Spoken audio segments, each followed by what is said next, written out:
ವೀಕ್ಷಕರು, ಇವತ್ತಿನ ನಮ್ಮ ಕಾರ್ಯಕ್ರಮದಲ್ಲಿ ಡಾಕ್ಟರ್ ಕಾಮಿನಿ ರಾವ್ ಹಾಸ್ಪಿಟಲ್ನ ಕೋ-ಫೌಂಡರ್ ಆಗಿರುವಂತಹ ಪೂಜಾ ಸಿದ್ಧಾರ್ಥ್ ರಾವ್ ಅವರು ನಮ್ಮ ಜೊತೆ ಇದ್ದಾರೆ. ಬನ್ನಿ ಅವ್ರನ್ನ ಕಾರ್ಯಕ್ರಮಕ್ಕೆ ವೆಲ್ಕಮ್ ಮಾಡಿಕೊಂಡು ಕಾರ್ಯಕ್ರಮ ಶುರು ಮಾಡೋಣ.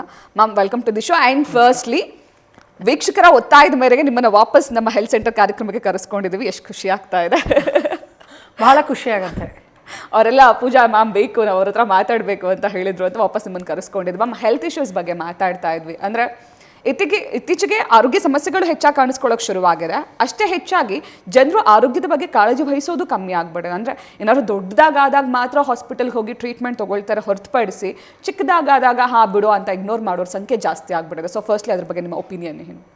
ಬೇಸಿಕಲಿ ನಾನು ಇದು ಕಂಪ್ಲೀಟಾಗಿ ಅಗ್ರಿ ಮಾಡಲ್ಲ. ಬಿಕಾಸ್ ಆ್ಯಕ್ಚುಲಿ ಇವಾಗಿನ ಟ್ರೆಂಡ್ ನೋಡಿದ್ರೆ ಇವಾಗಿನ ಯಂಗ್ಸ್ಟರ್ಸ್ಗೆ ಹೆಲ್ತ್ ಕಾನ್ಷಿಯಸ್ನೆಸ್ ಅನ್ನೋದು ಬಹಳ ಬಂದ್ಬಿಟ್ಟಿದೆ. ಓವರಾಗಿ ಮಾಡ್ತಾ ಇದ್ದಾರೆ ಈಗ ಕೆಲವರು, ಆಲ್ಮೋಸ್ಟ್ ಅರೌಂಡ್ 50%. ಇನ್ನೊಂದು 50% ನೀವು ಹೇಳಿದ್ದು ನಿಜ.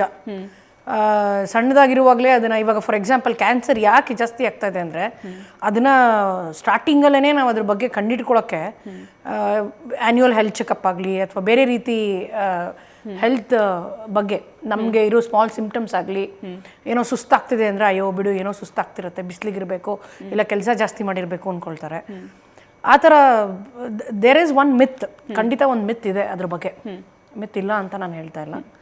ಬಟ್ ನಾನೇನು ಹೇಳೋದು, ಎಲ್ಲರೂ ದಯವಿಟ್ಟು ಈಗ ನಮ್ಮ ಬರ್ತಡೇ ಹೇಗೆ ಸೆಲೆಬ್ರೇಟ್ ಮಾಡ್ಕೊಳ್ತೀವಿ ವರ್ಷಕ್ಕೊಂದಿನ 40 ವರ್ಷ ಆದಮೇಲೆ ಪ್ರತಿಯೊಬ್ಬರೂ ಬರ್ತಡೇ ದಿನ we have to have a annual checkup. ನಮ್ಮ ಹೆಲ್ತ್ ಸರಿ ಇತ್ತು ಅಂದರೆ ಅವತ್ತಿನ ದಿನ ಬರ್ತಡೇ ಮಾಡ್ಕೊಳ್ಳೋಕ್ಕೆ ವಿ ಆರ್ ಹ್ಯಾಪಿ ಅನ್ನೋ ಥರ ಅದು. ಕರೆಕ್ಟ್. ನೀವಾಗಲೇ ಹೇಳಿದಾಗೆ ಓವರ್ ಕಾನ್ಷಿಯಸ್ ಆಗಿರೋದು ಅಂತ. ಇವಾಗ ನನ್ನ ಫ್ರೆಂಡ್ ಒಬ್ಳಿದ್ಲು, ಅವಳಿಗೆ ಸುಮ್ಮನೆ ಬೋನ್ ಪೇನ್ ಬಂದ ತಕ್ಷಣ ನಾನು ಮೋಸ್ಟ್ಲಿ ಬೋನ್ ಕ್ಯಾನ್ಸರ್ ಆಗಿರ್ಬೋದು, ಅದು ಗೂಗಲ್ ಡಾಕ್ಟರ್. ಅಷ್ಟು ಓವರ್ ಕಾನ್ಷಿಯಸ್ ಆಗಿರೋದು. ಆ್ಯಂಡ್ ಮೋರ್ ಓವರ್ ಏನೇ ಚಿಕ್ಕದಾಗಿ ಸಿಂಪ್ಟಮ್ಸ್ ಕಾಣಿಸ್ಕೊಂಡ್ರು ಗೂಗಲ್ಗೆ ಹೋಗಿ ಚೆಕ್ ಮಾಡಿ ಅವರೇ ಸೆಲ್ಫ್ ಡಾಕ್ಟರ್ ಆಗ್ಬಿಡ್ತಾರೆ, ಸೆಲ್ಫ್ ಮೆಡಿಕೇಶನ್ ಮಾಡ್ಕೊಂಡ್ಬಿಡ್ತಾರೆ. ಅದೆಷ್ಟು ಡೇಂಜರಸ್ ಮ್ಯಾಮ್? ಬಹಳ ಡೇಂಜರಸ್ ಅದು. ಗೂಗಲ್ಲು ಈಸ್ ಆ್ಯಕ್ಚುಲಿ ಪಾತ್ ನಮ್ಗೆ ಏನಂದರೆ ಇನ್ಫಾರ್ಮೇಷನ್ ಕೊಡುತ್ತೆ. ಗೂಗಲ್ ಹೇಳಬೇಕಾದ್ರೂ it might be or it may not be ಅಂತ ಹೇಳುತ್ತೆ. ನಾವು ಯಾವುದೋ ನೆಗೆಟಿವ್ ಇರುತ್ತೆ, ಈಗ ಫಾರ್ ಎಕ್ಸಾಂಪಲ್ ನಂಗೆ ತಲೆನೋವು ಬರ್ತಿದೆ ಅಂದರೆ ಬ್ರೈನ್ ಟ್ಯೂಮರೇ ಇರ್ಬೋದು ಅಂತ ಗೂಗಲ್, ಬ್ರೈನ್ ಟ್ಯೂಮರ್ ಇದ್ದಾಗಲೂ ಈ ಥರ ಬರುತ್ತೆ ಅಂತ ಗೂಗಲ್ ಹೇಳಿದಾಗ ನಾವು ಬರೀ ನೆಗೆಟಿವ್ ಕಡೆನೇ ನಾವು ನಮ್ಮ ತಲೆ ಫಸ್ಟ್ ಯೋಚನೆ ಹೋಗುತ್ತೆ. ನಾವು ಬ್ರೈನ್ ಟ್ಯೂಮರೇ ಅಂತ ಫಸ್ಟ್ ಹೊಟ್ಟೋಗ್ತೀವಿ. ಆಯಿತಾ, ಏನೋ ಸ್ಟ್ರೆಸ್ ಆಗಿದೆ, ನೀರು ಕುಡಿತಿಲ್ಲ, ಬೇರೆ ಏನೋ ಕಾರಣಕ್ಕೂ ತಲೆನೋವು ಬಂದಿರ್ಬೋದು ಅಥವಾ ಐ ಪ್ರಾಬ್ಲಮ್ ಇರ್ಬೋದು, ಅದರ ಸಣ್ಣ ಪುಟ್ಟದ ಬಗ್ಗೆ ನಾವು ಯೋಚನೆ ಮಾಡಲ್ಲ. ಸೊ ಹಾಗಾಗಿ ಗೂಗಲ್ ಡಾಕ್ಟರ್ ಏನಿದೆ, ದಯವಿಟ್ಟು ಅದನ್ನು ಆದಷ್ಟು ರೆಫರೆನ್ಸ್ ಪಾಯಿಂಟ್ ಇಟ್ಕೊಳ್ಳಿ ಹೊತ್ತು ಅದನ್ನು ನಂಬ್ಕೋಬೇಡಿ. ಬಿಕಾಸ್ ಗೂಗಲಲ್ಲಿ ಬರೀ ಇನ್ಫಾರ್ಮೇಷನ್ ಹಾಕ್ತಾರೆ ಹೊತ್ತು ಗೂಗಲಲ್ಲಿ ಸೊಲ್ಯೂಷನ್ ಕೊಡಲ್ಲ ನಿಮಗೆ. Correct ma'am. ಮುಂಚೆ ಎಲ್ಲ ಕೋಲ್ಡ್, ಕಾಫ್ ಅಥವಾ ಫೀವರ್ ಇದೆಲ್ಲ ತುಂಬ ಕಾಮನ್ ಆಗಿ ಕೇಳ್ತಾ ಇದ್ವಿ. ವೈರಲ್ ಫೀವರ್ ಬಂತು, ಕೋಲ್ಡ್ ಆಗ್ತದೆ ಅಂತ. ಬಟ್ ಇತ್ತೀಚಿನ ದಿನಗಳಲ್ಲಿ ಕೇಳದೇ ಇರೋ ಆರೋಗ್ಯ ಸಮಸ್ಯೆಗಳೆಲ್ಲ ಹೆಚ್ಚಾಗಿ ಕಾಣಿಸ್ಕೊಳ್ಳೋಕೆ ಶುರು ಆಗ್ಬಿಟ್ಟಿದೆ. ಕೆಲವೊಂದು ಆರೋಗ್ಯ ಸಮಸ್ಯೆಗಳು, ಈ ಥರದೊಂದು ಡಿಸೀಸ್ ಇದೆಯಾ, ಈ ಥರದೊಂದು ಇಶ್ಯೂ ಇದೆಯಾ ಅಂತ ಅನ್ಸೋಕೆ ಶುರುವಾಗಿದೆ. ಅಂದರೆ ಯಾಕೆ ಅನ್ಸುತ್ತೆ ಮ್ಯಾಮ್, ಯಾಕೆ ಹೆಲ್ತ್ ಇಶ್ಯೂಸ್ ಜಾಸ್ತಿ ಆಗ್ತಾ ಇದೆ ಇವಾಗ? Life style habit, weather changing, global ಒಡಿಯೋಕಾಲ್ ಪ್ಲಾಸ್ಟಿಕ್ ಜಾಸ್ತಿ ಆಗ್ತಾ ಇದೆ ಸಮುದ್ರದಲ್ಲೆಲ್ಲ, ಗ್ಲೋಬಲ್ ವಾರ್ಮಿಂಗ್ ಜಾಸ್ತಿ ಆಗ್ತಾ ಇದೆ. ಆ್ಯಂಡ್ ದೆನ್ ಒಂದು ಸಣ್ಣ ಉದಾಹರಣೆ, ಈಗ ನನ್ನ ತಾಯಿ ಕಂಪೇರ್ ಮಾಡಿದ್ರೆ, ನಮ್ಮನ್ನ ಕಂಪೇರ್ ಮಾಡಿದ್ರೆ, ನಾನು ಚಿಕ್ಕ ವಯಸ್ಸಲ್ಲಿ ಬೆಳಿಬೇಕಾದ್ರೆ ನಾವೆಲ್ಲ ಕೆಳಗೆ ಕೂತ್ಕೊಂಡು ಊಟ ಮಾಡ್ತಾ ಇದ್ವಿ. ಈಗ ಡೈನಿಂಗ್ ಟೇಬಲ್ ಬಿಟ್ಟರೆ ನಾವು ಕೆಳಗಡೆ ಕೂತ್ಕೊಳ್ತೀವಿ ಯಾರಾದರೂ? ಇಲ್ಲ. ಪ್ರತಿಯೊಬ್ಬರಿಗೂ ಡೈನಿಂಗ್ ಟೇಬಲ್ ಬೇಕು, ಪ್ರತಿಯೊಬ್ಬರಿಗೂ ಚೇರ್ ಬೇಕು, ಪ್ರತಿಯೊಬ್ಬರಿಗೂ ಕಂಫರ್ಟೇಬಲ್ ಬೇಕು. ಸೊ ಇದು ಒಂದು ಸಣ್ಣ ಉದಾಹರಣೆ. ನಮ್ಮ ಲೈಫ್ ಸ್ಟೈಲ್ ಹ್ಯಾಬಿಟ್ಸ್ ಏನಿದೆ, ನಾವು ಅಡ್ವಾನ್ಸ್ಮೆಂಟ್ ಅಂತ ನಮ್ಮ ಲೈಫ್ ಸ್ಟೈಲ್ ಹ್ಯಾಬಿಟ್ನ ನಾವು ಹಾಳು ಮಾಡ್ಕೊಳ್ತಾ ಇದ್ದೀವಿ. ಈಗಲೂ ಕೆಳಗೆ ಕೂತ್ಕೊಂಡು ಊಟ ಮಾಡೋದ್ರಲ್ಲಿ ಅದಕ್ಕೊಂದು ಅರ್ಥ ಇದೆ, ಆರೋಗ್ಯದ ಶಕ್ತಿ ಇದೆ. ಅದನ್ನೆಲ್ಲ ನಾವು ನಮ್ಮ ಬಿಟ್ಟು ಮುಂದಕ್ಕೆ ಹೋದಷ್ಟು ಈಗ ಇದೆಲ್ಲ ಶುರು ಆಗುತ್ತೆ. ಜನರು ಹಾಸ್ಪಿಟಲ್ಗೆ ಹೋಗೋದಕ್ಕೆ ಹೆದರ್ಕೊಳ್ತಾರೆ. ಅಂದರೆ ಯಾರೋ ಹೇಳ್ತಾರೆ, ಯಾರೋ ಕೇಳ್ತಾರೆ ಅಂತ ಇವ್ರುಗಳೇ ಎಲ್ಲದನ್ನು ಭಯ ಪಡ್ಕೊಳ್ಳೋದು. ಇಲ್ಲಪ್ಪ ಹಾಸ್ಪಿಟಲ್ಗೆ ಹೋಗೋದು ಬೇಡ, ಏನೋ ಚಿಕ್ಕ ಸಮಸ್ಯೆ ಅಂದರೆ ದೊಡ್ಡದು ಅಂತ ಹೇಳ್ಬಿಡ್ತಾರೆ. ಬೇಡಪ್ಪ ನಾನು ಹಾಸ್ಪಿಟಲ್ಗೆ ಹೋಗಲ್ಲ, ಬೇಡ ಬಿಡು, ಮೆಡಿಕಲ್ ಶಾಪ್ಗೆ ನಿಯರ್ ಬೈ ಇರೋ ಮೆಡಿಕಲ್ ಶಾಪ್ಗೆ ಹೋಗ್ಬಿಟ್ಟು ಜ್ವರ ಅಂತ ಹೇಳಿ ಒಂದು ಮಾತ್ರ ತೊಗೊಂಡ್ಬಿಡ್ತೀನಿ ಅಂತ. ಸೊ ಜನರು ಹಾಸ್ಪಿಟಲ್ ಬಗ್ಗೆ ಇರುವಂತಹ ತಪ್ಪು ಕಲ್ಪನೆಗಳ ಬಗ್ಗೆ ಏನು ಹೇಳ್ತೀರಾ ಮ್ಯಾಮ್? ಬೇಸಿಕಲಿ ಇದರಲ್ಲಿ 2 ವಿಶೇಷವಾದ ಭಾಗ ಬರುತ್ತೆ. ಒಂದು, ನನಗೆ ಹುಷಾರಿಲ್ಲ ಅಂದರೆ ಯಾವ ಥರ ಹುಷಾರಿಲ್ಲ ನಾನು ನೋಡ್ಕೋಬೇಕು. ಜಸ್ಟ್ ಮೊದಲನೇ ಸರಿ ಜ್ವರ ಬಂದ ತಕ್ಷಣ ನಂಗೆ ಜ್ವರ ಬರ್ತಿದೆ, ಅದೇನೋ ದೊಡ್ಡ ಕಾಯಿಲೆ ಅಂದ್ಕೊಳ್ಳೋದು ತಪ್ಪು. ಸೊ ಹೋಗಿ ಒಂದು ಡೋಲೋ 650 ತೊಗೊಂಡು ಜನರಲಾಗಿ ಒಂದು ನುಂಗಿ ರೆಸ್ಟ್ ತೊಗೊಳೋದ್ರಲ್ಲಿ ತಪ್ಪೇನಿಲ್ಲ. ಬಟ್ ಕಂಟಿನ್ಯೂಸ್ ಆಗಿ ಜ್ವರ ಬರ್ತಿದ್ರು ನಾನು ಅದನ್ನು ನೆಗ್ಲೆಕ್ಟ್ ಮಾಡಿದ್ರೆ ಅದು ತಪ್ಪು. ಆವಾಗ ನಾನು ಖಂಡಿತ ನಾನು ಹಾಸ್ಪಿಟ್ಲಿಗೆ ಹೋಗಿ ನಾನು ತೋರಿಸ್ಬೇಕು ಏನು ಪ್ರಾಬ್ಲಮ್ ಇದೆ ಅಂತ. ಸೊ ನಮ್ಮ ಹಾಸ್ಪಿಟ್ಲಲ್ಲಿ ಅದನ್ನೇ ಹೇಳೋದು ನಾವು. ಫಸ್ಟ್ ಆಫ್ ಆಲ್ ಯಾರೇ ಬಂದ್ರೂ ಫಸ್ಟು ಅವರು ಬೇಜಾರು ಮಾಡಿಕೊಂಡು ಇಲ್ಲ ಏನೋ ಒಂದು ಅನುಮಾನದಿಂದ ಬರ್ತಾರೆ. ಫಸ್ಟ್ ಥಿಂಗ್ ಬಂದ ತಕ್ಷಣ ರಿಸೆಪ್ಷನ್ಲಿ ನಗ್ನಗ್ತಾ ವೆಲ್ಕಮ್ ಮಾಡಿ. ನಮ್ಮ ಮುಖದಲ್ಲಿ ನಗು ನೋಡಿದ್ರೆ ಅವರು, ನಾವು ಅವ್ರಿಗೆ ಸಾಂತ್ವನ ಕೊಟ್ಟರೆ ಎಷ್ಟೋ ಅವ್ರಿಗೆ ಹಗುರ ಅನ್ಸುತ್ತೆ. ಮನಸ್ಸಾಗಲಿ ಅಥವಾ ಅವ್ರ ಅನ್ಕೊಂಬಂದಿರೋ ಡೌಟ್ ಆಗಲಿ ಎಲ್ಲ ಎಷ್ಟೋ ಹಗುರ ಅನ್ಸುತ್ತೆ ಅವ್ರಿಗೆ. ಸೊ ಅದೊಂದು ಪ್ರಿನ್ಸಿಪಲ್ ನಮ್ಮ ಚೇರ್ಮನ್ನು ಬಹಳ ಕ್ರಿಟಿಕಲ್ ಆಗಿ ಎಲ್ಲರಿಗೂ ಹೇಳಿದ್ದಾರೆ. ಫಸ್ಟು ನಗ್ನಗ್ತಾ ಮಾತಾಡಿ. ಆಮೇಲೆ ಅವ್ರಿಗೆ ಏನು ಪ್ರಾಬ್ಲಮ್ ಇದೆ ಫುಲ್ ಪ್ರಾಬ್ಲಮ್ ಕೇಳಿ. ಅವ್ರು ಮಾತಾಡಬೇಕಾದ್ರೇ ಟಿಕ್ ಮಾರ್ಕ್ ಥರ ನಿಮ್ಗೆ ಇದಿದೆಯಾ ಅಂತ ಕೇಳಬೇಡಿ. ಅವ್ರಿಗೆ ಮಾತಾಡಕ್ಕೆ ಬಿಡಿ. ಅವ್ರು ಪೂರ್ತಿ ಮಾತಾಡಿದ್ರೇ ನಿಮಗೆ ಎಲ್ಲಿ ಏನು ಮಿಸ್ ಮಾಡ್ಕೊಂಡಿದ್ದೀರಾ ಅದು ಗೊತ್ತಾಗುತ್ತೆ ಅಂತ. ಇನ್ನು ಈ ಮೆಡಿಸಿನ್ಸ್ ಬಗ್ಗೆ ನಾನು ಮಾತಾಡ್ಬೇಕಾದ್ರೆ ಇನ್ನೊಂದು ತುಂಬ ಕಾಮನ್ ಮಿಸ್ಟೇಕ್ ಜನ ಮಾಡೋದೇನಂದರೆ, ಇವಾಗ ನನಗೆ ಜ್ವರ ಇರುತ್ತೆ, ನಿಮಗೆ ಜ್ವರ ಇರುತ್ತೆ, ನೀವೇನೋ ಹೇಳ್ತೀರಾ ನನಗೆ ಈ ಮಾತ್ರೆ ಕೊಟ್ಟಿದ್ರು ನೀನು ಇದನ್ನು ತೊಗೊಂಡ್ಬಿಡು ಅಂತ. ಬಟ್ ಸಿಮ್ಟಮ್ಸ್ ಎಲ್ರಿಗೂ ಬೇರೆ ಬೇರೆ ಇರುತ್ತೆ. ಸೊ ಆದರೂ ಕೂಡ ಯಾರೋ ಹೇಳಿದ್ರು ಅಂತ ಅವ್ರಿಗೆ ಕೊಟ್ಟಿರೋ ಪ್ರಿಸ್ಕ್ರಿಪ್ಷನಲ್ಲಿ ಟ್ಯಾಬ್ಲೆಟ್ಸ್ಗಳು ಇವ್ರು ತೊಗೊಳ್ಳೋದು ಸೇಫ್ ಅಮ್ಮ? ಅದು ಸೇಫ್ ಅಲ್ಲ. ಕಾರಣ ನೋಡಬೇಕು, ಅದು ಏನಾಗಿದೆ, ಏನು ಪ್ರಾಬ್ಲಮ್ ಆಗಿದೆ ಅಂತ. ಹಾಗಾಗಿ ದಯವಿಟ್ಟು ಈಗ ಅವ್ರಿಗೆ ಕಾಲು ನೋವು ಬಂದಿತ್ತು ಅಥವಾ ಅವ್ರಿಗೆ ತಲೆನೋವು ಬಂದಿತ್ತು, ಜ್ವರ ಬಂದಿತ್ತು ಅಂತ ಅವ್ರಿಗೆ ಕೊಟ್ಟಿದ್ದು ಮಾತ್ರ ಯಾರೋ ಡಾಕ್ಟ್ರು ಅದನ್ನೇ ನೀವು ತೊಗೋಬೇಕಂತಂದರೆ it is not that safe. ಇನ್ನು ಕಾಮಿನಿ ರಾವ್ ಹಾಸ್ಪಿಟಲ್ ಬಗ್ಗೆ ಮಾತನಾಡೋದಾದರೆ, 40 ವರ್ಷಗಳ ಯಶಸ್ವಿ ಪಯಣ ಕಾಮಿನಿ ಮ್ಯಾಮ್ ಅವ್ರದ್ದು. ಎಷ್ಟೋ ಸಾವಿರ ಜನರಿಗೆ, ಎಷ್ಟೋ ಸಾವಿರ ದಂಪತಿಗಳಿಗೆ ಮಗು ಕೊಟ್ಟಿದ್ದಾರೆ. ಸೊ ಅಂಥ ಪುಣ್ಯದ ಕೆಲಸ ಮಾಡ್ತಿದ್ದಾರೆ. ಈಗ ಅವರ ಡಾಕ್ಟರ್ ಕಾಮಿನಿ ರಾವ್ ಹಾಸ್ಪಿಟಲ್ ಇವಾಗ ಸೊ ಸುಮಾರು ಜನ ತುಂಬ ಇಷ್ಟಪಟ್ಟು ಕಾಮಿನಿ ಮ್ಯಾಮ್ನ ಮೀಟ್ ಮಾಡಬೇಕು ಅಂತ ಹಾಸ್ಪಿಟಲ್ಗೆ ಬರ್ತಿದ್ದಾರೆ. ಸೊ ನಿಮ್ಮ ಹಾಸ್ಪಿಟಲ್ ಸ್ಪೆಷಾಲಿಟಿ ಬಗ್ಗೆ ಮೊದಲು ಹೇಳಿ ಮ್ಯಾಮ್. ನಮ್ಮ ಹಾಸ್ಪಿಟಲ್ ಸ್ಪೆಷಾಲಿಟಿ ಅಂತಂದರೆ ಫಸ್ಟ್ ನಾವು ನಗ್ತಾ ಒಳಗೆ ಬರ್ಸ್ಕೊಳ್ತೀವಿ. ನಮ್ಮ ಹಾಸ್ಪಿಟ್ಲಲ್ಲಿ ಯೂಶ್ವಲಿ ಟಿಪಿಕಲ್ ಹಾಸ್ಪಿಟ್ಲ್ ಥರ ನಾವು ಮಾಡಿಲ್ಲ. ಈಗ ಅವ್ರ ಜನ ಒಳಗೆ ಬಂದ್ರೂ ಅವ್ರಿಗೊಂದು ಮನೆ ಫೀಲಿಂಗ್ ಇರಬೇಕು. ಓಕೆ, ನಾನೆಲ್ಲೋ ಹೋಗಿದ್ದೀನಿ, ನನ್ನ ಕಷ್ಟ ಹೇಳ್ಕೊಳಕ್ಕೆ, ನನ್ನ ಕಷ್ಟಕ್ಕೊಂದು ಪರಿಹಾರ ಸಿಗುತ್ತೆ ಅನ್ನೋ ಥರ ಒಂದು ಕಂಫರ್ಟೇಬಲ್ ಫೀಲಿಂಗ್ ನಾವು ಮಾಡಿದ್ದೀವಿ. ಫಸ್ಟು ಬಂದ ತಕ್ಷಣ ವಾರ್ಮ್ ಫೀಲಿಂಗ್ ಕೊಟ್ಟಿದ್ದೀವಿ ನಾವು ಅವ್ರಿಗೆ. ಎರಡನೇದು ಏನಂತಂದರೆ, ನಮ್ಮಲ್ಲಿ ಪ್ರತಿಯೊಬ್ಬ ಡಾಕ್ಟ್ರೂ ಹಿಸ್ಟ್ರಿ ತೊಗೋಬೇಕಾರೆ ಬಂದ ತಕ್ಷಣ ಎಷ್ಟೊತ್ತರ ಆಗಲಿ, ಈಗ ಕೆಲವ್ರಿಗೆ 20 ನಿಮಿಷದಲ್ಲಿ ಮುಗಿಸ್ತಾರೆ, ಕೆಲವ್ರು 1 ಅವರಲ್ಲಿ ಮುಗಿಸ್ತಾರೆ, ಕೆಲವ್ರು 2 ಅವರಲ್ಲಿ ಮುಗಿಸ್ತಾರೆ. ಅವರಾಗೆ ಅವ್ರು ಪೂರ್ತಿ ಹೇಳೋ ತನಕ ಯಾರೂ ಆ ಕೇಸ್ನ ಕ್ಲೋಸ್ ಮಾಡೋ ಹಂಗಿಲ್ಲ. ಹಿಸ್ಟ್ರಿ ತೊಗೊಂಡ್ಮೇಲೆ ಆ ಹಿಸ್ಟ್ರಿ ಏನು ತೊಗೊಂಡಿದ್ದಾರೆ ಅದನ್ನ ಮತ್ತೆ ಕಾಮಿನಿ ಮ್ಯಾಮ್ ಅವರು ಕ್ರಾಸ್ ವೆರಿಫೈ ಮಾಡ್ತಾರೆ ಪೂರ್ತಿ. ಓಕೆ, ಪ್ರತಿಯೊಬ್ಬರಿಗೂ. ಅದಕ್ಕೆ ಮ್ಯಾಮ್ ಹತ್ರ ಒಬ್ರು ಹೋದರೆ ಇವಾಗ 1 ಗಂಟೆ 1.5 ಗಂಟೆ ಕಾಲ ತೊಗೊಳ್ತಾರೆ. ಬಟ್ ಮ್ಯಾಮ್ ಅಷ್ಟೇ ಸಮಾಧಾನದಿಂದ ಕೂತ್ಕೊಂಡು ಅಷ್ಟೇ ಇದರಿಂದ ಅವ್ರು ಎಲ್ಲಿ ಪರಿಹಾರ ಇದೆ ಅಂತ ಇದು ಮಾಡ್ತಾರೆ. ಯಾಕೆಂದರೆ ಮ್ಯಾಮ್ ಎಕ್ಸ್ಪೀರಿಯನ್ಸ್ ಪ್ರಕಾರ ಏನಂತಂದರೆ, ಮಾತಾಡಬೇಕಾದ್ರೇ ಎಷ್ಟೋ ಪ್ರಶ್ನೆಗಳಿಗೆ ಸೊಲ್ಯೂಷನ್ ಸಿಕ್ಬಿಡುತ್ತೆ. ಎಲ್ಲೋ ಒಂದು ಕಡೆ ಏನೋ ಬಿಟ್ಟಿರ್ತೀವಿ ಅವ್ರ ಎಕ್ಸ್ಪೀರಿಯನ್ಸಿಂದ. ಈಗ ನಮ್ಮಲ್ಲಿ ಬಂದವ್ರಿಗೆ ಆಲ್ಮೋಸ್ಟ್ 50% ಕೌನ್ಸ್ಲಿಂಗಲ್ಲಿ ಮತ್ತೆ ಅವ್ರ ಹತ್ರ ಮಾತಾಡಿ, ಈಗ ಅವ್ರಿಗೆ ಮಕ್ಕಳಾಗಿಲ್ಲ ಅಂತ ಬಂದರೆ ಫಾರ್ ಎಕ್ಸಾಂಪಲ್ಲು 10 ಜನ ಬಂದಿದ್ರೆ ಅದ್ರಲ್ಲಿ 2 ಮಾತ್ರ IVF ಬೇಕಾಗಿರುತ್ತೆ. 8 ಜನಕ್ಕೆ ಹಂಗೆ ಟೈಮ್ಡ್ ಇಂಟರ್ಕೋರ್ಸ್ ಆಗಲಿ ಅಥವಾ ಬೇರೆ ಬೇರೆ ರೀತಿಯಾಗಲಿ ಟ್ರೀಟ್ಮೆಂಟ್ ಕೊಟ್ಟು ಅದೇ ರೀತಿ ಅವರು ಮಕ್ಕಳಾಗೋ ಥರ ಮಾಡಿಕೊಟ್ಟಿದ್ದಾರೆ. ಅಂದರೆ ಯಾರೇ ಪೇಷಂಟ್ಸ್ಗಳು ನಿಮ್ಮ ಹಾಸ್ಪಿಟಲ್ಗೆ ಬಂದರೂ ಫಸ್ಟು ನ್ಯಾಚುರಲ್ ಆಗಿ ಕನ್ಸೀವ್ ಆಗೋದಕ್ಕೆ ಫಸ್ಟ್ ನೀವು ಹೆಲ್ಪ್ ಮಾಡ್ತೀರಾ? ಓಕೆ. ಆಮೇಲೆ ಇನ್ನೊಂದು ಏನಂತಂದರೆ, ಫಸ್ಟ್ ನಾವು ಅವ್ರನ್ನ ಪೇಷಂಟ್ ಥರ ನೋಡಲ್ಲ, ಅವ್ರು ಫ್ರೆಂಡ್ಲಿಯಾಗಿ ನೋಡ್ತೀವಿ ನಾವು. ಈ ಹಾಸ್ಪಿಟ್ಲು ಡಾಕ್ಟರು ಪೇಷಂಟ್ ಅನ್ನೋ ಏನು ರಿಲೇಷನ್ ಇದೆ, it has to be friendly. ಈಗ ಹಾಸ್ಪಿಟ್ಲಿಗೆ ಹೋದ್ರೆ ಏನಾಗುತ್ತೆ, ನೀವೆಲ್ಲೇ ಹೋದ್ರೂ ಫಸ್ಟ್ ಅಲ್ಲಿ ಕಟ್ಟಿ, ಇಲ್ಲಿ ರಿಜಿಸ್ಟರ್ ಮಾಡಿ, ಇಲ್ಲಿ ಹೋಗಿ, ಇಲ್ಲಿ ಬನ್ನಿ, ಇಷ್ಟೊತ್ತಿಗೆ ಬನ್ನಿ ಅಷ್ಟೇ ಇಲ್ಲ. ಓಕೆ. ಇನ್ನು ಡಾಕ್ಟರ್ ಕಾಮಿನಿ ರಾವ್ ಮ್ಯಾಮ್ ಲಾಸ್ಟ್ ಟೈಮ್ ಬಂದಾಗ ಹೇಳ್ತಾ ಇದ್ರು, ಸೆಕೆಂಡ್ ಒಪಿನಿಯನ್ಗೆ ನಮ್ಮಲ್ಲಿ ಕಂಪ್ಲೀಟಾಗಿ ಫ್ರೀ. ನೀವು ಯಾವುದೇ ಸಂಕೋಚ ಇಲ್ಲ, ನೀವು ಯಾವುದೇ ಹಾಸ್ಪಿಟಲ್ಗೆ ಹೋಗಿ ಎಷ್ಟೇ IVF ಟ್ರೀಟ್ಮೆಂಟ್ಸ್ ತೊಗೊಂಡಿದ್ರು, ಎಲ್ಲೇ ಹೋಗಿದ್ರು ನಮ್ಮ ಹತ್ರ ಬಂದಾಗ ನಾವು ಸೆಕೆಂಡ್ ಒಪಿನಿಯನ್ ಫ್ರೀ ಆಗಿ ಅಂತ. ಅದ್ರ ಬಗ್ಗೆ ಹೇಳಿ ಮ್ಯಾಮ್. ಸೆಕೆಂಡ್ ಒಪಿನಿಯನ್ ಅನ್ನೋದು it is actually CSR activity ನಾವು ಮಾಡ್ತಾ ಇರೋದು. ಈಗ ಎಷ್ಟೋ ಜನ ಪಾಪ IVF ಫೇಲ್ ಆಗಿರ್ತಾರೆ ಆ್ಯಂಡ್ ಅವ್ರಿಗೆ ಮುಂದಕ್ಕೇನು ಅಂತ ಒಂದು ಯೋಚನೆ ಇರುತ್ತೆ. ಇನ್ನೊಂದ್ಸಲಿ ಹೋಗಿ ಮಾಡಿಸ್ಕೊಳಕ್ಕೂ ಅವ್ರಿಗೆ ಹಿಂಜರಿಕೆ ಇರುತ್ತೆ, ಅಂದರೆ ಭಯ ಇರುತ್ತೆ. ಅಯ್ಯೋ ನಾನು ಹೋಗಿ ಮಾಡಿಸ್ಕೊಂಡ್ರೆ ಮತ್ತೆ ದುಡ್ಡು ಖರ್ಚಾದರೆ ಮತ್ತೆ ಫೇಲ್ ಆದರೆ ಅಂತ.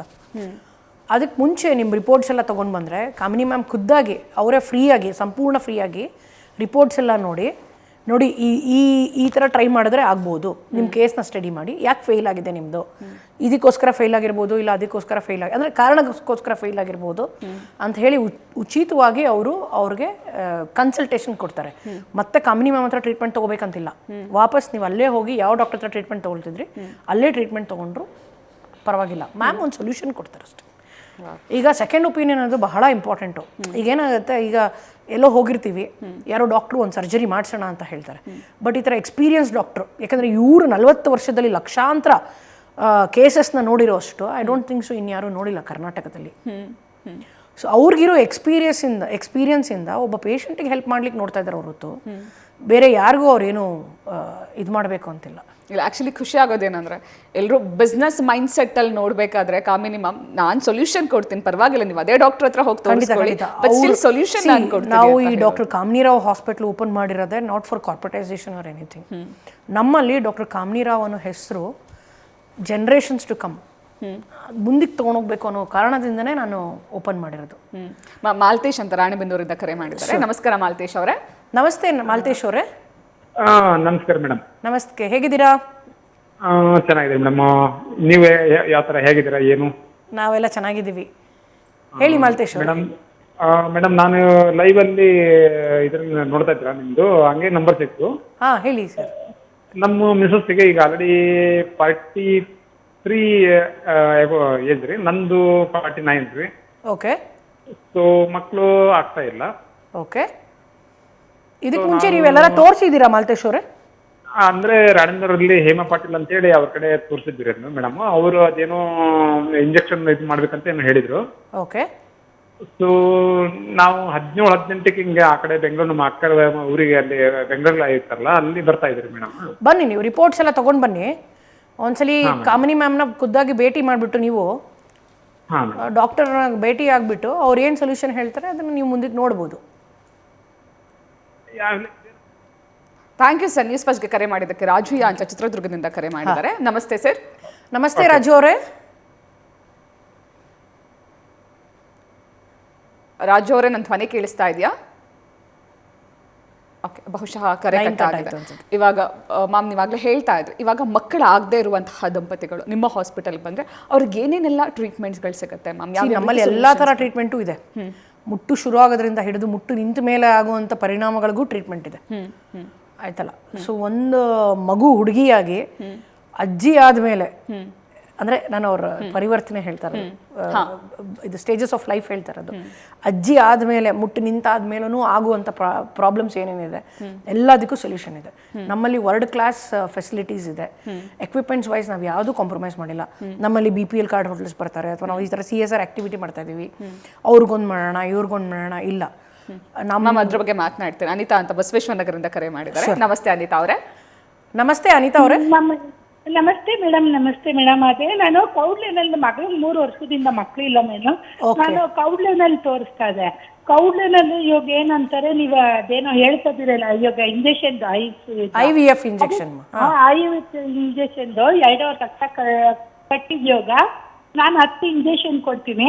ಅದು ಸಕ್ಸಸ್ ಆದ್ರೆ ಆಗ್ಬೋದು, ಬಿಟ್ರೆ ಬಿಡ್ಬೋದು ಅಂತಾರೆ ಮೇಡಮ್. ಅದಕ್ಕೆ ನನಗೆ ಭಯಕ್ಕೋಸ್ಕರ ಏನು ಕೊಡಿಸಿಲ್ಲ. ಓಕೆ, ನೀವು ರಿಪೋರ್ಟ್ಸ್ ತೊಗೊಂಡು ಬಂದರೆ ಕಾಮಿನಿ ಮ್ಯಾಮ್ ಹತ್ರ ಒಂದು ಸೆಕೆಂಡ್ ಒಪಿನಿಯನ್ ತೊಗೊಂಡ್ರೆ ನೀವು ಮ್ಯಾಮ್ ಹತ್ರ ಮಾತಾಡಿದ್ರೆ ಒಂದು ಧೈರ್ಯ ಬರುತ್ತೆ ನಿಮಗೆ. ಆಮೇಲೆ ನೀವು ಡಿಸಿಷನ್ ತಗೊಂಡು ಒಂದು ಬಿಟ್ಟಿಲ್ಲ, ಎಲ್ಲ ಚೆಕ್ ಮಾಡ್ತಿದ್ದೀನಿ. ಹುಡುಗ ನಮ್ಮ ಅಳಿಯಂಗೆ ಮಗಳಿಗೆ ಎಲ್ಲ ಮಾಡ್ತಿದ್ದೀನಿ ಮೇಡಮ್. ಇಲ್ಲಿಗೆ 80,000 ರೂಪಾಯಿ ಕೊಡ್ತೀನಿ, ಏಟು ಜೆಡ್ಡು ಮಾಡ್ಸಿದ್ದೀನಿ ನಾನು. ಆ ರಿಪೋರ್ಟ್ ಎಲ್ಲ ತಗೊಂಡು ಬನ್ನಿ, ಮೇಡಮ್ ಒಂದ್ಸಲಿ ನೋಡ್ಬಿಟ್ಟು ಮಾತಾಡ್ತಾರೆ ನಿಮ್ಮ ಹತ್ರ. ಯಾವಾಗ ತಗೊಂಡ್ಬರ್ಲಿ ಮೇಡಮ್? ಮೇಡಮ್ ನೀವು ನಂಬರ್ ಫೋನ್ ಮಾಡಿದರೆ ಮೇಡಮ್ ನಿಮ್ಮ ಮಗಳು ಅಳಿಯನ್ನು ಕರ್ಕೊಂಡು ಬಂದರೆ ಮೇಡಮ್ ಅವರು ಜಯನಗರ್ಲೂ ಇರ್ತಾರೆ, ಕುಮಾರ ಪಾರ್ಕಲ್ಲೂ ಇರ್ತಾರೆ. ಕುಮಾರ ಪಾರ್ಕ್ ಹತ್ರ ಆಸ್ಪತ್ರೆಗೆ ಬಂದಿದ್ದೀವಿ ಮೇಡಮ್ ನಾವು. ಕುಮಾರ ಪಾರ್ಕ್ ಎದುರುಗಡೆ. ಹೌದು, ಪಾರ್ಕ್ ಎದುರುಗಡೆ ಇದೆ ಮ್ಯಾಮ್. ಹೌದು, ಪಾರ್ಕ್ ಎದುರುಗಡೆ ಅಲ್ಲಿ ತೋರಿಸಿದೀವಿ ಮೇಡಮ್ ನಾವು. ನೀವು ಬನ್ನಿ ಮ್ಯಾಮ್, ನೀವು ರಿಪೋರ್ಟ್ಸ್ ತೊಗೊಂಡು ನಾವು ನೋಡ್ಬಿಟ್ಟು ನಿಮಗೆ ಹೇಳ್ತೀವಿ. ಥ್ಯಾಂಕ್ ಯು ಅನಿತಾ ಅವರ ನ್ಯೂಸ್ ಫಸ್ಟ್ ಜೊತೆಗೆ ಮಾತನಾಡಿದ್ದಕ್ಕೆ. ಡಾಕ್ಟರ್ ಕಾಮಿನಿ ರಾವ್ ಹಾಸ್ಪಿಟಲಲ್ಲಿ ಸೆಕೆಂಡ್ ಒಪಿನಿಯನ್ ಫ್ರೀ ಇದೆ, ಹಾಗಾಗಿ ಹಾಸ್ಪಿಟಲ್ಗೆ ಭೇಟಿ ನೀಡಿ ಕಾಮಿನಿ ರಾವ್ ಮ್ಯಾಮ್ ಹತ್ರ ಮಾತಾಡಿ. ಆ್ಯಂಡ್ ಮ್ಯಾಮ್ ನಿಮ್ಮ ಹತ್ರ ಕೂಡ ಮತ್ತಷ್ಟು ಮಾತನಾಡ್ತೀನಿ. ವೀಕ್ಷಕರ ಹೆಲ್ತ್ ಸೆಂಟರ್ ಕಾರ್ಯಕ್ರಮ ಮುಂದುವರಿಯುತ್ತೆ ಬ್ರೇಕ್ ಆದಮೇಲೆ.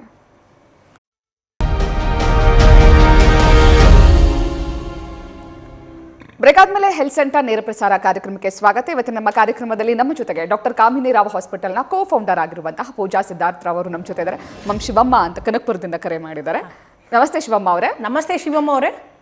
ನಮಸ್ಕಾರ ಮೇಡಮ್. ಹೇಳಿ ಶಿವಮ್ಮ ಅವರೇ, ಹೇಗಿದ್ದೀರಾ? ಮೇಡಮ್, ನನಗೆ ಹೆಲ್ತ್ ತುಂಬಾ ಪ್ರಾಬ್ಲಮ್ ಇದೆ. ನನಗೆ ಏಜ್ 59 ವರ್ಷ. ನನಗೆ ಮೈಗ್ರೇನ್ ಇದೆ ಅಂತ ಹೇಳಿದ್ದಾರೆ. ನಾನು ತುಂಬಾ ಕಡೆ ತೋರಿಸಿದ್ದೀನಿ, ನಿಮಾಸಲ್ಲೆಲ್ಲ ತೋರಿಸಿದ್ದೀವಿ, ಮತ್ತೆ ಸ್ಕ್ಯಾನ್ ಎಲ್ಲ ಮಾಡ್ತಿದ್ದೀವಿ. ಓಕೆ ಆದ್ರೂ ನನ್ಗೆ ತಲೆನೋವು ಹೋಗ್ತಿಲ್ಲ ಮೇಡಮ್, ತುಂಬಾ ಹೆಲ್ತ್ ಪ್ರಾಬ್ಲಮ್ ಇದೆ. ಓಕೆ ಅವಾಗ ಈ ಕಫ ಎಲ್ಲ ಜಾಸ್ತಿ ಆಗುತ್ತೆ, ಗ್ಯಾಸ್ಟ್ರಿಕ್ ಇದೆ, ತುಂಬಾ ಪ್ರಾಬ್ಲಮ್ ಇದೆ ಮೇಡಮ್. ಶಿವಮ್ಮ, ನಿಮ್ಮದು ರಿಪೋರ್ಟ್ಸ್ ಎಲ್ಲ ತೊಗೊಂಡು ಒಂದ್ಸಲಿ ನಮ್ಮ ಆಸ್ಪತ್ರೆಗೆ ಬನ್ನಿ. ಎಲ್ಲಿ ಮೇಡಮ್? ನಮ್ಮದು ಜಯನಗರಲ್ಲಿದೆ ಮತ್ತು ಕುಮಾರ ಪಾರ್ಕಲ್ಲಿದೆ. ಹಾ ಕಾಮಿನಿ ಮ್ಯಾಮ್ ನೋಡಿಬಿಟ್ಟು ನಿಮಗೆ ಒಂದ್ಸಲಿ ಮಾತಾಡ್ತಾರೆ, ಏನಿರ್ಬೋದು ಪ್ರಾಬ್ಲಮ್ ನಿಮ್ಮದು ಅಂತ ನೋಡ್ತಾರೆ. ಹಾ ಓಕೆ ಮೇಡಮ್. ಥ್ಯಾಂಕ್ ಯು ಮಾ. ಈ ನಂಬರ್ಗೆ ಫೋನ್ ಮಾಡ್ಕೊಂಡು ಬರೋದಾ ಮೇಡಮ್? ಬನ್ನಿ ಈ ನಂಬರ್ಗೆ ಫೋನ್ ಮಾಡಿ. 08065133333 ಇದೆಯಲ್ಲ, ಅದಕ್ಕೆ ಮಾಡಿ. ಥ್ಯಾಂಕ್ ಯು ಶುಭಮ್ಮ ಅವರೇ ನ್ಯೂಸ್ ಫಸ್ಟ್ಗೆ ಕರೆ ಮಾಡಿದ್ದಕ್ಕೆ. ನೀವಾಗಲೇ ಹೇಳ್ತಾ ಇದ್ರಿ, ಅಂದರೆ ಹೆಣ್ಮಕ್ಳು ಹುಟ್ಟಿದಾಗಿಂದ ವಯಸ್ಸಾಗೋವರೆಗೂ ಅಥವಾ ಮುಟ್ಟು ನಿಲ್ಲೋವರೆಗೂ, ಮುಟ್ಟು ಆರಂಭ ಆದಾಗಿಂದ ನಿಲ್ಲೋವರೆಗೂ ಎಲ್ಲ ರೀತಿಯ ಆರೋಗ್ಯ ಸಮಸ್ಯೆಗಳಿಗೆ ಚಿಕಿತ್ಸೆ ಇದೆ ಅಂತ. ಅದ್ರ ಬಗ್ಗೆ ಹೇಳೋದಾದ್ರೆ ಯಾವ್ಯಾವ ರೀತಿಯ ಚಿಕಿತ್ಸೆಗಳಿದೆ, ಏನೆಲ್ಲ ಚಿಕಿತ್ಸೆಗಳಿದೆ? ಮೆನಾರ್ಕೆ ಕೌನ್ಸಿಲಿಂಗ್ ಇದೆ, ಮತ್ತು ಮೆನಾರ್ಕೆ ಅಂದರೆ ಮುಟ್ಟು ಶುರುವಾದಾಗ ಮಕ್ಕಳಿಗೆ ಅಕಸ್ಮಾತ್ ತಿಂಗಳ ಕರೆಕ್ಟಾಗಿ ಮುಟ್ಟಾಗ್ತಾ ಇಲ್ಲ ಅಂತಂದರೆ ಅದರದ್ದು ಕಂಪ್ಲೀಟ್ ಚಿಕಿತ್ಸೆ ಇದೆ, ಆಯ್ತಲ್ಲ. ಅದಾದಮೇಲೆ ನೆಕ್ಸ್ಟು ಅವ್ರ ಟೀನೇಜಿಗೆ ಬಂದಾಗ PCOS PCOD. ಮ್ಯಾಮ್ ಅದ್ರ ಬಗ್ಗೆ ಮಾತಾಡ್ತೀನಿ. ಕಾವೇರಿ ಅಂತ ಹಾವೇರಿಯಿಂದ ಕರೆ ಮಾಡಿದ್ದಾರೆ. ನಮಸ್ತೆ ಕಾವೇರಿ ಅವರೇ. ನಮಸ್ತೆ. ನಮಸ್ತೆ. ನನ್ನ ಏಜ್ ಬಂದ್ಬಿಟ್ಟು 34 ಇಯರ್ಸ್. ನಾವು ಮುಂಚೆ ಒಂದ್ಸಲ IVF ಟ್ರೈ ಮಾಡಿದ್ವಿ ಅಂಡ್ ಅದು ಫೇಲ್ ಆಯ್ತು. ಸೊ ಅದನ್ನ ಡ್ಯಾಮೇಜ್ ಕೌಂಟ್ ತುಂಬಾ ಕಮ್ಮಿ ಇದೆ, 0.8 ಇದೆ. ಸೊ ಮಕ್ಕಳಾಗೋ ಚಾನ್ಸಸ್ ಇದೆಯಾ ಅಥವಾ ತೋರಿಸಬಹುದಾ ಅಥವಾ ಯಾವ ತರ ಏನು ಅಂತ? ಕಾವೇರಿ ಅವರೇ, ನಾನು ಏನು ಹೇಳ್ತೀನಿ, ಸೆಕೆಂಡ್ ಕನ್ಸಲ್ಟೇಷನ್ ಹೇಗಿದ್ರು ಉಚಿತವಾಗಿದೆ ಕಾಮಿನಿ ಮ್ಯಾಮ್ ಹತ್ರ. ನೀವು ನಿಮ್ಮ ರಿಪೋರ್ಟ್ಸ್ ತೊಗೊಂಡು ಬಂದು ಕಾಮಿನಿ ಮ್ಯಾಮ್ ಹತ್ರ ಡೈರೆಕ್ಟಾಗಿ ಮೀಟ್ ಮಾಡಿ ಒಂದ್ಸಲಿ ಒಪಿನಿಯನ್ ತೊಗೊಳ್ಳಿ. ಓಕೆ. ಒಂದ್ಸಲಿ ಒಪಿನಿಯನ್ ತೊಗೊಳೋದ್ರಲ್ಲಿ ಏನಿಲ್ಲ. ಮ್ಯಾಮ್ ಡೀಟೇಲಾಗಿ ನಿಮ್ಮ ರಿಪೋರ್ಟ್ ನೋಡಿಬಿಟ್ಟು ಓಕೆ ಏನಾದರೂ ಸೊಲ್ಯೂಷನ್ ಇದ್ದೇ ಇರುತ್ತೆ. ಸೊಲ್ಯೂಷನ್ ಯಾವ್ದಾರ ಒಂದು ರೀತಿಲಿ ಕೊಡ್ಬೋದು ನಿಮಗೆ, ನೋಡಿ. ಥ್ಯಾಂಕ್ ಯು ನ್ಯೂಸ್ ಫಸ್ಟ್ಗೆ ಕರೆ ಮಾಡಿ ಮಾತನಾಡೋದಕ್ಕೆ. ಮ್ಯಾಮ್ ಟ್ರೀಟ್ಮೆಂಟ್ಸ್ ಬಗ್ಗೆ ಹೇಳ್ತಾ ಇದ್ವಿ, ಯಾವ್ಯಾವ ರೀತಿ ಟ್ರೀಟ್ಮೆಂಟ್ಸ್ಗಳಿದೆ ಅಂತ. ಆ್ಯಂಡ್ ದೆನ್ ವಿ ಹ್ಯಾವ್ ಇದು PCOS ಟ್ರೀಟ್ಮೆಂಟ್ ಇದೆ, ಆ್ಯಂಡ್ ದೆನ್ IUI ಇನ್ಫರ್ಟಿಲಿಟಿ ಸಂಬಂಧಪಟ್ಟಂತೆ ಎಲ್ಲ ಇದೆ. ಆ್ಯಂಡ್ ದೆನ್ ಇದು ಗೈನಕಾಲಜಿ, ಆಬ್ಸ್ಟೆಟಿಕ್ಸು, ಮೇಲ್ ಫರ್ಟಿಲಿಟಿ, ಎಲ್ಲ ರೀತಿಯಾದ ಟ್ರೀಟ್ಮೆಂಟ್ಸ್ ಕೂಡ ನಮ್ಮಲ್ಲಿ ಅವೈಲೇಬಲ್ ಇದೆ. BPL ಕಾರ್ಡ್ ಹೋಲ್ಡರ್ಸ್ಗೆ ನೀವು ಫ್ರೀ ಅಂತ ಹೇಳ್ತಾ ಇದ್ರಿ ಮ್ಯಾಮ್. BPL ಕಾರ್ಡ್ ಹೋಲ್ಡರ್ಸ್ಗೆ we do a consultation completely free. ಅವ್ರಿಗೆ ಏನಾರ ಪ್ರಾಬ್ಲಮ್ ಅಂತ ಬಂದಾಗ. ಪ್ಲಸ್ ನಮ್ಮದು ಕಾಮಿನಿ ಕೇರ್ಸ್ ಫೌಂಡೇಶನ್ ಅಂತ ಇದೆ. ಆ ಫೌಂಡೇಶನಿಂದ ತಿಂಗಳಿಗಿಷ್ಟು IVF ಸೈಕಲ್ಸ್ ಅಂತ ಕಂಪ್ಲೀಟಾಗಿ ಫ್ರೀ ಮಾಡ್ತೀವಿ. ಓಕೆ. ಸೊ ಯಾರು ತುಂಬ ಇದು ಕೈಲಾಗದೇ ಇರೋರು ಇರ್ತಾರೆ. ಈಗ ಕೆಲವರು ನಮ್ಮ ಅತ್ತೆ ಏನಂದರೆ ಅವ್ರ ಇದರಲ್ಲಿ ಲೈಫ್ ಸ್ಪ್ಯಾನಲ್ಲಿ. ಮ್ಯಾಮ್ ಅದ್ರ ಬಗ್ಗೆ ಮಾತನಾಡ್ತೀನಿ. ರಾಜಯ್ಯ ಅವ್ರು ಮತ್ತೆ ಕರೆ ಮಾಡಿದ್ದಾರೆ ಚಿತ್ರದುರ್ಗದಿಂದ. ನಮಸ್ತೆ ರಾಜಯ್ಯ ಅವರೇ. ಹೌದು ಮೇಡಮ್. ನಮಸ್ತೆ ಸರ್. ನಮಸ್ತೆ ಮೇಡಮ್. ನಮಸ್ತೆ, ಹೇಳಿ ಸರ್.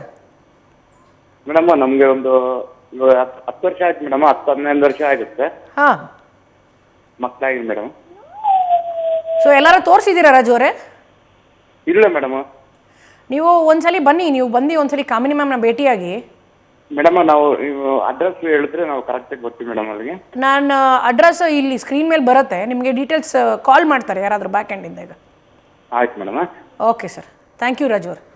ರಾಜಯ್ಯ ಅವರೇ, ನಿಮಗೆ ಮತ್ತೆ ಸಂಪರ್ಕ ಮಾಡಿ ಅಡ್ರೆಸ್ ಡೀಟೇಲ್ಸನ್ನು ತಿಳಿಸ್ತೇವೆ. Thank you so much News ಫಸ್ಟ್ಗೆ ಕರೆ ಮಾಡಿದ್ದಕ್ಕೆ. ಮ್ಯಾಮ್ ಹೇಳಿ ಮ್ಯಾಮ್. ಹೇಳ್ತಾ ಇದ್ದೆ ನಾನು, ಅವ್ರು ನೋಡಿರುವಂಥ ಲೈಫ್ ಸ್ಪಾನಲ್ಲಿ ಎಷ್ಟೋ ಜನ ಪಾಪ 1 ಎಕರೆ ಜಮೀನು ಇರುತ್ತೆ, ಆ ಜಮೀನು ಮಾರ್ಕೊಂಡ್ಬಂದ್ಬಿಡ್ತಾರೆ, ಜೀವನಕ್ಕೆ ಇರಲ್ಲ. ಯಾಕಂದ್ರೆ ಅವ್ರಿಗೆ ಮಕ್ಕಳು ಬೇಕು. ಇನ್ನು ಎಷ್ಟೋ ಜನ ಇರೋದೊಂದು ತಾಳಿ, ಅದನ್ನು ಮಾರ್ಕೊಂಡು ಬಂದ್ಬಿಡ್ತಾರೆ. ಈಗ ಇನ್ನು ಕೆಲವರಿಗೆ ಮಕ್ಕಳಿಗಿಂತ ಬೇರೆ ಬೇರೆ ಸಮಸ್ಯೆ ಇರುತ್ತೆ. ಈಗ ಈ ಸಿಸ್ಟ್ ಅಂತ ಇರುತ್ತೆ ಓವರೀಸಲ್ಲಿ.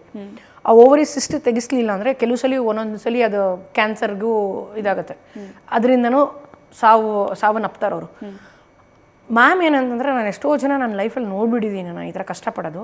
ನಮಗೆ ಅವ್ರು ತಿನ್ನಕ್ಕೆ ಇಟ್ಕೊಂಡಿರೋಂಥ 1 ಎಕರೆ ಜಮೀನು ಮಾರಿ ಒಂದು ಮಗುಗೋಸ್ಕರ ಬರೋದು ಬೇಡ ಅಂತ BPL ಕಾರ್ಡ್ ಹೋಲ್ಡರ್ಸ್ಗೆ ಅಥವಾ ತುಂಬ ನಮ್ಮ ರೈತರಿಗೆ ಎಸ್ಪೆಷಲಿ ನಾವು ಯಾಕೆ ಇದನ್ನು ಮಾಡಬಾರ್ದು ಅಂತ ಹೇಳಿ ಇದನ್ನು ನಾವು ಸ್ಟಾರ್ಟ್ ಮಾಡಿದ್ವಿ ಕಾಮಿನಿ ಕೇರ್ಸ್ ಫೌಂಡೇಶನ್ಲಿ. ಸೊ ಆ ಫೌಂಡೇಶನಿಂದ ನಾವು ಇವತ್ತಿಗೂ ಒಂದು 500ಕ್ಕೂ ಹೆಚ್ಚು ಹೆಣ್ಮಕ್ಳಿಗೆ ವಿದ್ಯಾಭ್ಯಾಸ ಕೊಡ್ತೀವಿ. ಆ್ಯಂಡ್ ಬೇರೆ ಬೇರೆ ರೀತಿಯ ಆ್ಯಕ್ಟಿವಿಟೀಸ್ ನಡೆಸ್ತಾ ಇದ್ದೀವಿ. ಈಗ ಸಾನಿಯಾ ಮಿರ್ಜಾ ಫೌಂಡೇಶನ್ ಇದೆಯಲ್ಲ, ಅಲ್ಲಿ ಟೆನ್ನಿಸ್ ಕೋಚಿಂಗ್ ಕೊಡ್ತಾ ಇದ್ದೀವಿ. ತುಂಬ ಬಡ ಮಕ್ಕಳು ಯಾರು ಚೆನ್ನಾಗಿ ಟೆನ್ನಿಸ್ ಆಡ್ತಾರೆ, ಯಾರು ಇಂಡಿಯಾಗೆ where they can go as A state level, ಇಂಡಿಯಾಗೆ ಸ್ಟೇಟಿಂದ ಫಾರ್ ದ ನ್ಯಾಷನಲ್ ಲೆವೆಲ್ಗೆ ಹೋಗ್ಬೋದು, ಅವ್ರಗಳಿಗೂ ಎಲ್ಲ ವಿ ಆರ್ ಸಪೋರ್ಟಿಂಗ್ ದೆಮ್. ಆ ಥರ ಬೇರೆ ಬೇರೆ ಬೇರೆ ಕಾರ್ಯಕ್ರಮ ಮಾಡ್ತೀವಿ. ಅಂಥದ್ರಲ್ಲಿ ಹೆಲ್ತ್ಗೆ ಅಂತ we have kept some funds.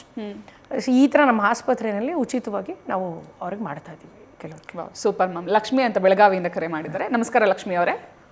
ನಮಸ್ತೆ ಲಕ್ಷ್ಮಿ ಅವರೇ. ನಮಸ್ತೆ ಮೇಡಮ್. ನಮಸ್ತೆ, ಹೇಗಿದ್ದೀರಾ? ಹಾ ಚೆನ್ನಾಗಿದ್ದೀವಿ ಮೇಡಮ್.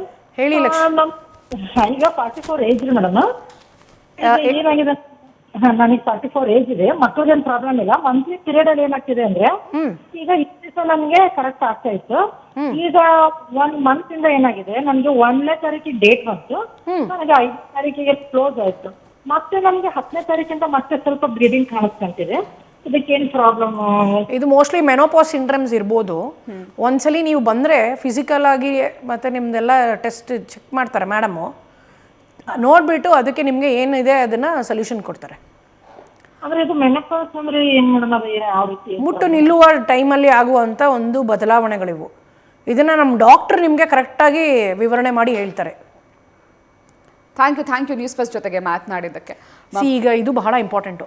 ಈಗ ನಾವೇನು ಮಾಡ್ತೀವಿ, ಒಂದು ಮನೆಯಲ್ಲಿ 12 ವರ್ಷದ ಹೆಣ್ಮಗು ಇದ್ದು 44 ವರ್ಷ ಅಥವಾ 45 ವರ್ಷದ ತಾಯಿ ಇದ್ದರೆ, ಆ ತಾಯಿ ಮಗಳಿಗೆ ಇಬ್ರಿಗೂ ಒಂದು ಸ್ವಲ್ಪ ಪಿರಿ ಆಗ್ತಿರುತ್ತೆ. ಮನೇಲಿ ಗಂಡಸ್ರಿಗೆ ಅರ್ಥ ಆಗಲ್ಲ ಅದು ಯಾಕೆ ಅಂತ. ಇಲ್ಲಿ ಮಗುಗೆ ಮುಟ್ಟು ಸ್ಟಾರ್ಟ್ ಆಗಿದೆ, ಹಾಗಾಗಿ ಅಲ್ಲಿ ಹಾರ್ಮೋನಲ್ ಚೇಂಜಸ್ ಇದೆ. ಈ ಕಡೆ ತಾಯಿಗೆ ಮುಟ್ಟು ನಿಲ್ಲು ಟೈಮ್ ಬಂದಿದೆ. ಆಕೆ ಪಡಬಾರದು ಕಷ್ಟ ಪಡ್ತಾ ಇರ್ತಾಳೆ, ಅದು ಯಾರಿಗೂ ಕಾಣಲ್ಲ. ಬಟ್ ಎಲ್ಲರೂ ಫೋಕಸ್ ಏನಿರುತ್ತೆ ಮಗು ಮೇಲೆ. ಆ ತಾಯಿನೂ ತನ್ನ ಕಷ್ಟ ಬಿಟ್ಟು ಮಗು ಮೇಲೆ ನೋಡ್ತಾರೆ. ಬಟ್ ನಾನು ಹೇಳೋದು ಎಲ್ಲ ತಾಯಿರಿಗೂ, ಫಸ್ಟ್ ನಿಮ್ಮದು ನೋಡ್ಕೊಳ್ಳಿ. ನೀವು ಚೆನ್ನಾಗಿದ್ರೆ ತಾನೇ ಆ ಮಕ್ಕಳಿಗೆ ಇನ್ನೂ ಮುಂದಕ್ಕೆ ಭವಿಷ್ಯ ತೋರಿಸೋದು. ದಯವಿಟ್ಟು ಮೆನೋಪಾಸ್ ಸಿಂಡ್ರಮ್ ಇದ್ದಾಗ ಸುಸ್ತಾಗೋದು, ಶೆಕೆ ಆಗೋದು, ಇರಿಟೇಷನ್ ಆಗೋದು, ಕೆಲವರಂತೂ ಹತ್ಬಿಡ್ತಾರೆ, ಡಿಪ್ರೆಷನ್ಗೆ ಹೋಗ್ತಾರೆ. ಈ ಥರ ಬೇಕಾದಷ್ಟಿದೆ. ಸೊ ದಯವಿಟ್ಟು ಮಹಿಳೆಯರೇ, ಫಸ್ಟು ನಿಮ್ಮ ಕಡೆ ನೀವು ಗಮನ ಕೊಡಿ. ನೀವು ಚೆನ್ನಾಗಿದ್ದರೆ ಮಕ್ಕಳನ್ನ ಚೆನ್ನಾಗಿ ನೋಡ್ಕೋಬೋದು. Very true.